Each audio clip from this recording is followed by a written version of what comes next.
As the new Amway Center prepares to welcome in big acts, a small reminder of the legends who first came to Orlando remains here at the Wells-Built Museum, the former hotel for African Americans when Orlando was segregated. Okay, so we're on the second floor now. What is the significance of the second floor here at the Wells-Built? These are where the guest bedrooms were. There were 20 of them, and primarily the people who stayed here were entertainers who performed next door at the South Street Casino, or they were dignitaries like Thurgood Marshall and Jackie Robinson.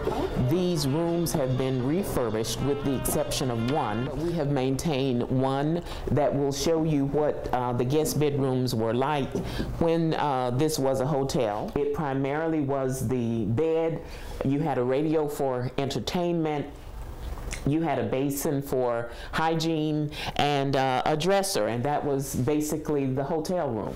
So how did people figure out how to even get to a place like this? They didn't have Google, they didn't have the GPS. What did they use? Well, there were a number of publications, and this is one called the Afro-American Travel Map, and it was published by Afro-American newspapers that collectively identified places throughout the United States where African Americans could stay. So this particular map was published in 1942, and it listed places by state. It was the only location of its kind in Central Florida and is now listed on the National Register of Historic Places after being rebuilt and preserved a decade ago. We're celebrating our 10th anniversary this month, and we're very excited about that, and it helps me to look back over the last 10 years and to recapture that feeling of what it was like to see the legacy of Dr. Wells preserved so that our young people